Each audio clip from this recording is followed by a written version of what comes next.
या next call जी। Hello. जी जी जी बोलिए sir. जय मसीह पास्टर साहब। जी जय मसीह। अ, पास्टर साहब, मेरा ये प्रश्न ये है। जी कई सारे लोग कहते भी हैं कि अ, पहले से लिखा हुआ है, कोई किसी को मरना है तो कोई कैंसर से मरता है, कोई दूसरे बीमारी से, ब्रेन ट्यूमर से, तो वो पहले से लिखा हुआ है।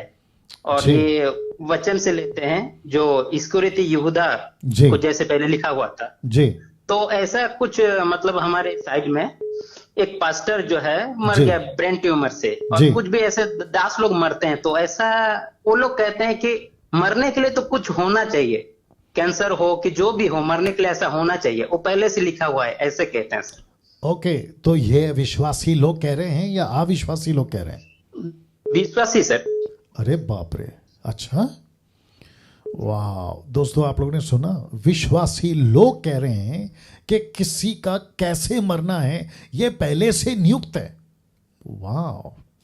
तो फिर बहुत सारा वचन ये कहता है कि जब तुम परमेश्वर की मर्जी पे चलोगे तो वो तुम्हें आशीष करेगा, ब्लेस करेगा, तुम्हारे दाएं 10,000, तुम्हारे बाएं 20,000, तुम्हारी हानि नहीं होगी। शत्रु आएंगे एक रास्ते से, भागेंगे 7 रास्ते से। फिर ये सारे वचन काम क्या करे? तो क्या परमेश्वर अपने ही बनाए हुए बातों के सिस्टम के अगेंस्ट में आ गया? आपस में वचन कॉन्ट्रडिक्ट करते हैं क्या? ऐसा कुछ है? वो भी छोड़ो, आपका नाम क्या है भाई साहब? अक्षय कुमार बाग सर। अक्षय कुमार जी। आपको नहीं पूछ रहा हूँ, लेकिन आपका कंधे पे बंदूक रख के बाकी लोग को मैं गोली मार रहा हूँ प्रश्न पूछने की ताकत में, ठीक है ना? मैं जी। सबको पूछना चाहता हूँ, क्या कहीं पे भी जो सेवक लोग कहते हैं ना कि सबका मरना का पहले से ही प्री प्लान्ड, जिसको कहते हैं ना, नियुक्त है, तो कहीं पे ऐसा कोई वचन आपको पढ़ने में आया आकाश? नहीं नहीं अक्षय। नहीं सर, नहीं सर, मैं ही मतलब पहले उनको मैं बोलता हूँ कि बाइबल में ऐसा कोई भी सेवक इस तरह बीमार से नहीं मरे। जी जब भी कोई बीमार आता था या प्रभु उनको कहते थे कि तू ऐसे ऐसे गलती किया है, तू मरेगा, तो वो जी लोग पश्चाताप करते थे, जी प्रभु के निकट रो रो के वो प्रार्थना करते थे, तो प्रभु उनकी आयु को बढ़ा देते थे। जी जी। तो ये जब मैं बात बोलता हूं तो नहीं नहीं नहीं, आप गलत समझे हैं, ऐसे मुझे कहते हैं सर। हाँ ओके। देखो अभिषेक, अभिषेक ने, अक्षय जी, एक व्यक्ति है ना, क्या कहते हैं ना, उसकी बातों पे चल के किसी प्रकार का सिद्धांत को साबित नहीं किया जाता है, और ना ही एक वचन पर, ठीक है ना? हमको टोटल देखना है, पूरा बाइबल देखना है, उत्पत्ति से प्रकाशित वाक्य तक टोटल एक सेंटर में लाके देखना है कि ओके ये बात के ऊपर बाइबल क्या कहती है, ऐसा टोटल देखना है। तो टोटल देखने में यही आता है। मैं तो 30 साल से पढ़ रहा हूँ।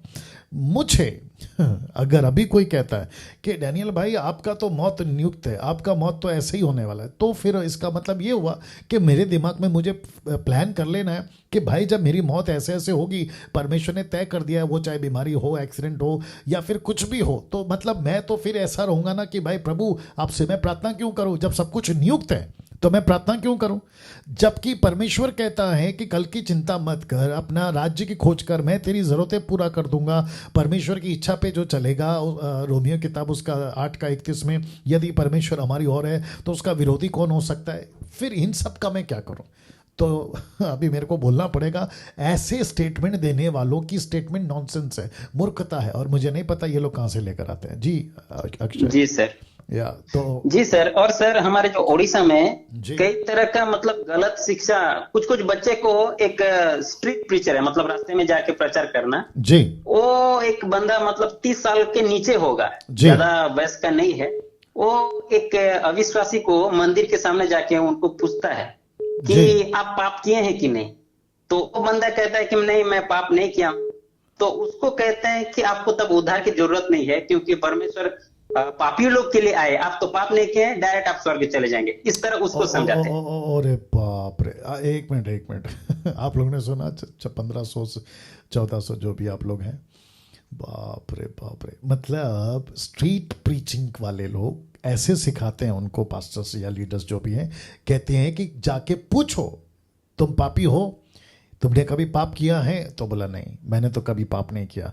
तो इसका मतलब है आपको सैल्वेशन की, उद्धार की जरूरत नहीं। अभी एक नया नाटक शुरू हो गया, जबकि बाइबल कहती है कि हर इंसान, हर व्यक्ति पाप में पैदा होता है, पाप में जन्मता है, आदम का स्वभाव, आदम की बात है। लेकिन जब वो यीशु को अपनाता है तो उसका पूरा स्वभाव, उसका जीवन सब बदल जाता है।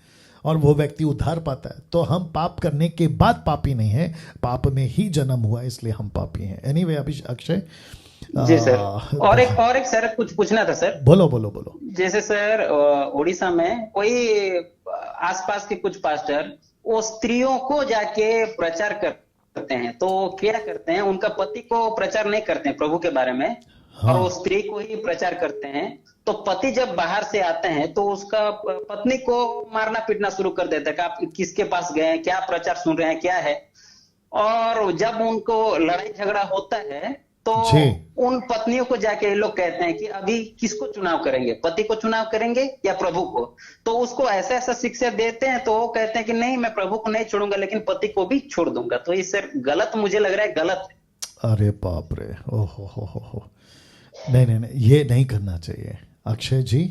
जी सर, ये तो गलत है, नहीं होना चाहिए जी। ऐसे। तो मैं तो कहता हूँ प्रभु तो बोले हैं कि जिसको मैं जोड़ा हूँ उसका कोई मनुष्य अलग ना करे। जी, तो जी, ये लोग जी। तो उसको अलग करने की बात कर रहे हैं। ओके, मुझे ये स्टेटमेंट देने दो सब लोगों को। अगर आप लोग मुझे फॉलो करते हैं, सुनते हैं और आप जानना चाहते हैं कि डैनियल राज का क्या स्टेटमेंट है इस बात के ऊपर, पति पत्नी, जो अगर पत्नी विश्वासी है, पति अविश्वासी है, पति अविश्वासी है, पत्नी अविश्वासी है, ऐसे टाइम पे डैनियल राज जी आपका क्या स्टेटमेंट है? तो मैं कहना चाहता हूं कि कोई भी तरीके से किसी भी कीमत पर आपका पति या पत्नी आपको अलग नहीं होना है, नंबर 1। दूसरा, आपको जब सुसमाचार सुनाना है तो पति पत्नी को चांस दीजिए, दोनों को मौका दीजिए वचन सुनने का। इन केस अगर नहीं है, रास्ते में मिल गए, आपने वचन सुनाया, लेकिन उनको ये भी कहना है कि सिस्टर आप अपने पति को बताइएगा आपके घर पर हम आ सकते हैं, तो उनको इजाज़त लीजिएगा और आकर हम आपको बैठकर प्रभु का वचन दोनों को सुनाएंगे। लेकिन पत्नी को सुनाकर पति को अलग करवा देना, ये टोटल गलत है। ये मेरा स्टेटमेंट है जी। जी सर, मेरा तो मन सर बहुत ये हो रहा है कि मैं कैसे जाऊं, क्योंकि मैं झारखंड में फंसा हुआ हूं सर। ओहो, कैसे जाऊं उनके सामने, कैसे जाके मैं उनको बाइबल को खोल खोल के उनको बताऊं। मेरे मन में बहुत गुस्सा भी आ रहा है और बहुत ये सब आ रहा है सर। देखो अक्षय जी, स्कूल ऑफ साउंड डॉक्ट्रिन में हमने क्या सीखा? बोलना सीखो। तो आपको अभी बोलना पड़ेगा, आपको अभी बोलना पड़ेगा और किसी भी तरीके में बोलना होगा। आप इतनी प्रिपेयर कर लो खुद की कि आप बोल सको। जी बोलिए अक्षय।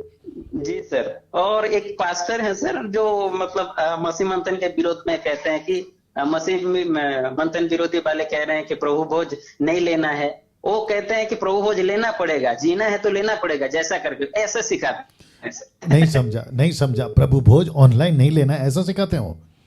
नहीं, वो सिखा रहे हैं कि प्रभु भोज को आपको जैसे करके भी लेना पड़ेगा। अगर वो कुरिन्थियों 11:23 में जो लिखा हुआ है, पौलुस लिखते हैं कि बिना जांचे बिना परखे लेंगे तो दंड मिलेगा। अगर उसको देख के अगर प्रभु भोज नहीं लेंगे तो आप जिलाया नहीं जाएंगे, ऐसे सिखाते हैं वो लोग। अरे बाप रे, तो फिर इसका मतलब है कि उनके हिसाब से पौलुस गलत है। जी, उसके सर मैं एक छोटा सा वीडियो उन भाई को लिए सिखाने के लिए मैं एक छोटा वीडियो में बनाया हूँ सर। ओके, वो सही है कि गलत है मुझे पता नहीं सर। ठीक है ना, आपने अगर बनाया हूँ। हाँ तो देखिए, भेजिए मुझे, मैं देखता हूँ। जी sir. Okay Akshay ji, God bless you, thank you.